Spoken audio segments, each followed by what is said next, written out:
Welcome to Durham Region. Bienvenidos a la región de Durham. Welcome to Durham. Welcome to Durham.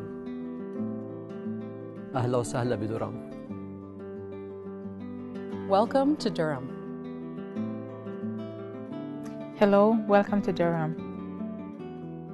Hi, I'm Roger Anderson, and this is the region of Durham.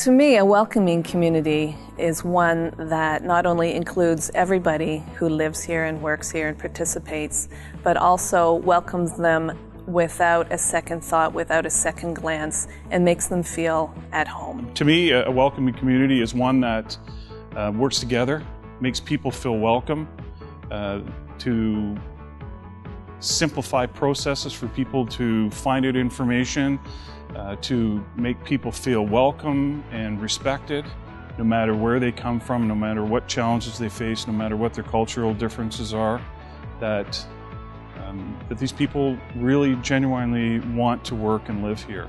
To me, a welcoming community is a community that is open to diversity and provides the resources so that the newcomers that do come to town will be successful in whatever endeavor that they choose. To me, a welcoming community is one where citizens are engaged in their government. They know what's happening in the communities, they're aware of the policies, procedures that are going on, and they're aware of the decisions that the political bodies are making. To me, a welcoming community means that everyone who is living within the community has a role to play within it and can access the goods and services that they need to be successful. To me, a welcoming community is a community that helps me to settle, is a community that helps me to overcome the barriers of having to relocate to another country, is a community that accepts me, is a community that facilitates my living, is a community that offers me opportunities in terms of working, finding a career. The welcoming community is the community that lets me feel I belong to it from the minute I arrive. The community sees the value in people coming there, what they're contributing, and the people who are arriving in the community really can recognize that this is a place that they can foster a healthy, happy lifestyle and grow. A welcoming community is one that will embrace all manner of culture, all cultures, and provide a lot of activities and interests and support for any culture or any group that happens to come to our community. Despite having different religions, different faiths, different backgrounds, different beliefs, they still find the ability to coexist and work in harmony with common courtesy and mutual respect for one another. And that's really what a welcoming community for me is. I want to be able to feel safe in my neighborhood. I want to be able to talk to my neighbors, say hi, and have those friendships with them and still know that mutually they respect me and I respect them for who they are as people and where they come from, what they believe in. A welcoming community is somewhere where I can walk by and smile at a stranger and that stranger smiles back.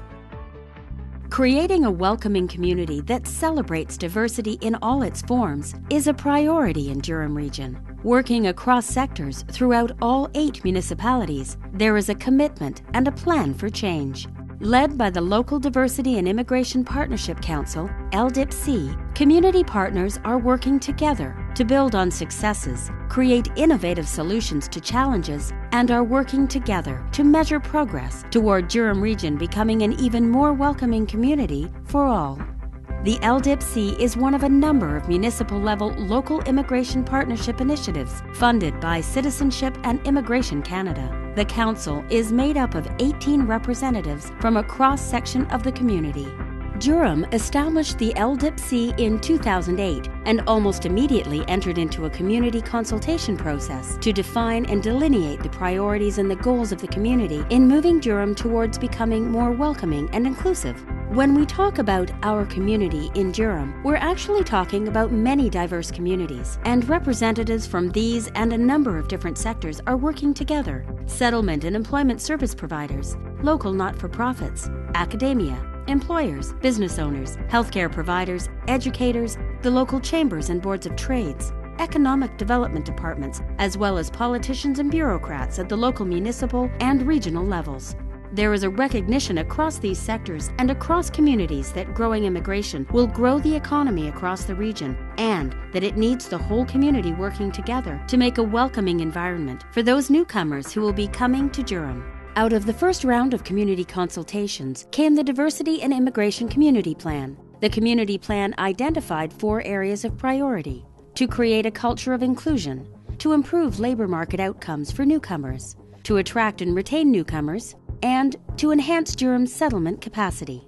The plan also identified outcomes associated with these priorities, some more specific than others. It is important to note that these priorities and the outcomes came from the community stakeholders in both the language used and the scope of the change identified.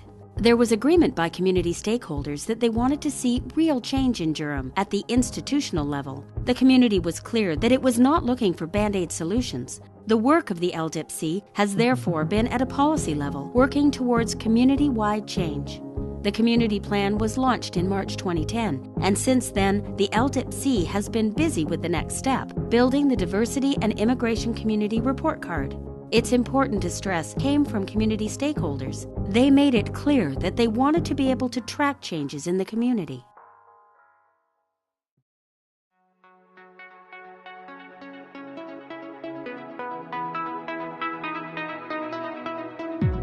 So if you define what your outcomes are based on what you're trying to do, the value you're trying to give to your residents, your users, then it gives you data then. And then you apply it against your standards, which measure success, and it gives you valuable information that allows your agency, your library, to know that you're doing the right thing, that you are giving valuable service to the communities that use you, that need you, that you're relevant. So outcomes-based evaluations are important. If we have a program or a service or an initiative and we want to make sure that it's effective, that it's reaching the people that we want it to reach, we have to have something to measure that by. When you're focusing on outcomes-based evaluations, they tell the story behind the story.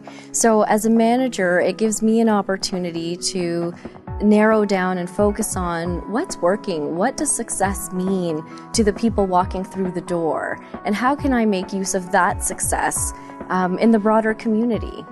Outcome-based evaluations are important to the health department. It's really important that we be accountable for all our programs and activities. It's important to demonstrate to our funders and our community that a program is having a positive effect. Well, I believe outcome-based evaluations are important because it allows us to count the work that we do, not just count the numbers that we have done. So it really gives us the real value for what's happening, rather than just the checkbox that we have done this, we have done that, and we offer all these services, but really the full flavor of what those services mean and how they impact the people that we plan on helping. When we can demonstrate, with measurable outcomes what the successes are, we make an argument to our partners at the federal level and to our own colleagues at the Ontario level to say this is a model that we can really use moving forward. Starting out, there was a shared focus on outcomes. Through research and in talking to colleagues, an outcomes-based evaluation framework called Results-Based Accountability was adopted. RBA provides a simple yet elegant reporting system tracking the outcomes in the community plan. It also provides a framework where the programs of community partners can be named, measured, documented, and their performance measures linked back up to the community level results. Results-based accountability, designed by Mark Friedman, and some of you have heard of him, is a framework and for public sector organizations, government agencies, community-based organizations. But the purpose of it is really to help leaders use data in a disciplined and effective way. We've got lots and lots of data. There are numbers everywhere. Well, how do we use that? And then you hear all of the jargon, data-driven decision-making, data-driven process. What does that mean? How do we use it? And so results-based accountability literally walks you through the steps of how to do that and how to move from talk to action quickly and effectively. How does RBA work? It starts at the end and it works backwards to means, okay? It's a little different than logic modeling because, logic modeling starts at the beginning and and it goes that way. RBA says, no, let's start at the end. What is our ultimate end? What is our ultimate goal? What is the result? So if you could choose, what that ultimate end is, let's put it out there. Let's start there, okay? And so that's what we're looking at when we say population accountability. It's about the well-being of whole populations. Developing a shared understanding of the key concepts within RBA is important, as is understanding the relationship between these concepts. Population-level results relate to the conditions of well-being we want for our children, families, and the community as a whole. Results are at the whole community level. Indicators are how we measure those conditions, and we usually need to identify 2 to 5 indicators for each population-level result to ensure that we're looking at things from multiple angles. Strategies are what works to improve these conditions, as tried and true or as innovative as you need them to be. Performance measures are how we know if programs and agencies are working, and more on these in a minute. Other important concepts include baselines. These are the measures that show where we've been and where we're headed. Turning the curve. This is what success looks like if we do better than the baseline. The story behind the baseline, or story behind the curve, is how we get where we are today. The story behind the curve is particularly important as it provides the context and the narrative for your numbers. In Durham, identifying the population-level results proved fairly straightforward, as these had already been stated as goals in the Diversity and Immigration Community Plan. These results reflect community-wide change, outcomes that community partners are committed to working together to achieve. No one agency, organization, or one level of government can achieve any of these individually. The results that Durham wants to see are only achievable by everyone working together to create a welcoming community for all.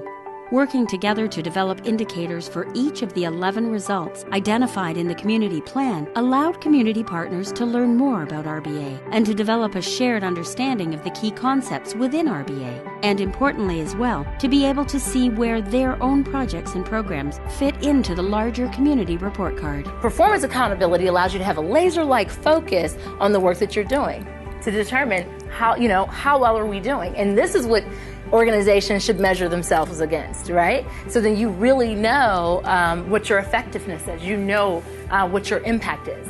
And so, program, get a common language. Maybe it's a program, a strategy, an agency, a service system. But if I say program or if I say strategy, you know what I'm talking about. We say there are three questions, fundamental questions we need to know. How much are we doing? How well are we doing it? And is anyone better off? Now, how much are we doing? How many, number of clients served, number of families, involved, et cetera, et cetera. We have those numbers, okay? We get them all the time. They're important, right? But even more important is, how well did we do it? Because we want to know about the quality of our effort, okay? Are we being effective? Are we providing quality services? Are parents happy with, their experience? Do students have enough time with a mentor or a teacher, and so forth? So that's really important. That's about the quality of our effort. And then is anyone better off is actually the most important, because at the end of the day, you can serve a ton of families, you could do it really well, but if they're not walking away with increased behaviors, attitudes, knowledge, circumstances, or skills, or improved in any way, it's all for naught. One of the challenges that we face is measuring how we measure the success of bringing international students to the region. And if we want to make them feel welcome, we need to be able to measure how well we're doing on that. Well, we have a long history of being data poor. If you think back to other fields, the business community has had good data for probably thousands of years. We have stock market information up to the minute, up to the second. Economic data, we've had good economic data from the 1930s with the Bureau of Labor Statistics set up during the Great Depression. In the early 50s, we set up the Center for Disease Control. We've had good public health data. In many fields, however, most particularly in the areas of the well-being of children and families, we lag way behind in the data that we need to do this work well. So what I believe is you start with the data that you have. And if you have no good data at all, the data development agenda part of this work becomes much, much more important. And so you got to get serious about how can we begin to collect beginning pieces of data that we can use to run these processes to measure and improve the quality of life for children and families. Don't hold out for perfect data. If in your organization you don't have any performance data, you would be a very rare bird in my experience. I've been working with organizations, hundreds if not thousands of organizations over the last 10 years, and I have yet to find an organization that doesn't have some place to start. People often say we don't have any data, but then when you actually do the 4-quadrant analysis of what data is important and of that data what you have, I've only on 1 or 2 occasions ever found an organization that didn't have something in the lower right quadrant to start with. Again, in these cases, the data development agenda concept is particularly important. You've got to get serious about getting better data and try to make sure that you don't make the perfect the enemy of the good. You want to get adequate data and get enough data to get started on important processes. Don't wait for the perfect $5 million automated management information system to answer all your questions, because you'll be waiting for a very long time. You need to get started with the simple data collection techniques that'll get you the key information you need to run on a day-to-day basis. And that can usually be done fairly quickly and fairly inexpensively if you're pragmatic about it.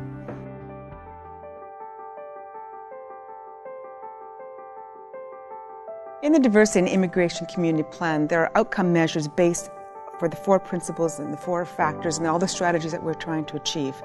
Without those outcome snapshots or those views or that method of evaluation, we won't know whether we are attaining our goals. We won't know whether we're adding value. We won't know whether we're doing what we said that we would do for the community.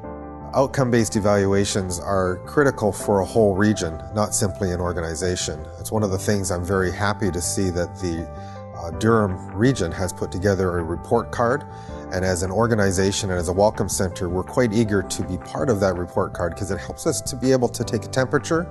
How are we doing as a group? How are we doing as a region in responding to the needs and to the priorities that we've set up before ourselves? We turned our efforts to the new needs, and now the outcomes are different, but far more important than the original ones we thought we needed. The community report card provides us an opportunity to evaluate the outcomes as to whether or not we're being successful with this initiative. In the Durham District School Board, we have a diversity and inclusive education strategy. This strategy merges very well with the strategy through the region of Durham and through the immigration portal. We can work together and we can determine if the strategies that we are both using work well to support our newcomer families and work well to improve the outcomes for those families in Durham. The first Diversity and Immigration Community Report Card was built using the online results scorecard, and the LDIPC is now engaged with community partners in collecting data to populate the report card. Importantly as well, the information required to set the context, the story behind the curve for each of the indicators, is also being gathered and entered into the scorecard. The scorecard uses a stoplight color system. Indicators flagged red are performing below expectations. Those that are yellow need attention, and those flagged green are on target. This view of the report card is particularly helpful to get the whole picture at a glance. Which indicators need attention, which areas are doing particularly well. By clicking on an indicator, you get more detailed information, including forecast numbers. If we've chosen to set those, you don't have to. These views can also be printed or exported to another program, so if you have a presentation, you could print these to share with the group. Again, the Results Scorecard tool also provides an opportunity to tell the story behind the curve. What do the numbers mean, as well as highlighting which community partners are working on this indicator, what's worked here or elsewhere, and what's our strategy for moving forward, all on one screen. The LDIPC has continued working with community partners, providing updates and training as the project moves along to ensure that they are provided with the tools and the knowledge that they need to actively contribute to the project and eventually to build their own report cards within the Results Scorecard software. In the future, the population-level results and indicators within the Durham Diversity and Immigration Community Report Card and the Community Partner Performance Measures and corresponding report cards will provide a compelling picture of the diversity and immigration work being done throughout the region.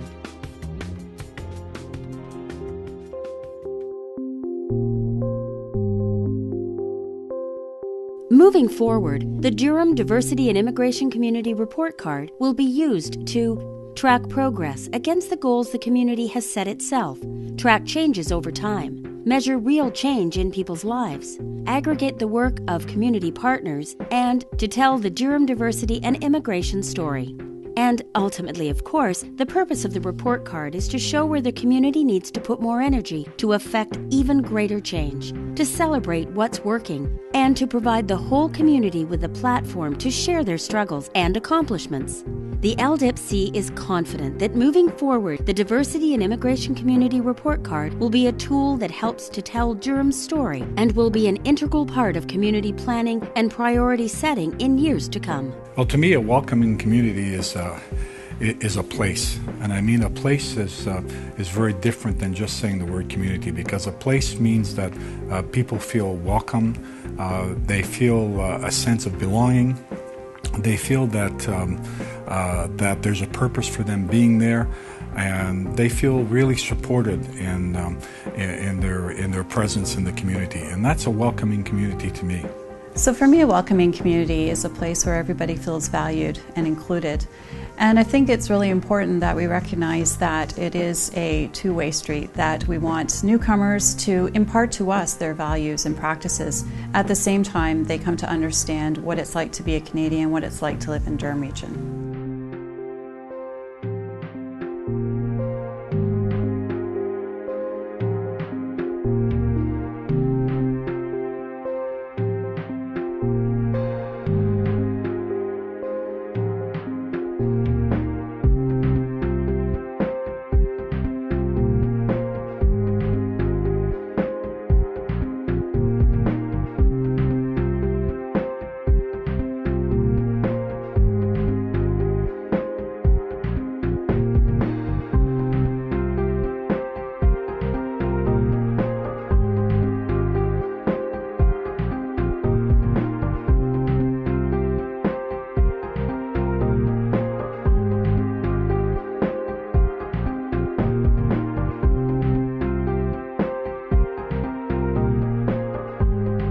This video project was funded through Ontario's Municipal Immigration Information Online Program.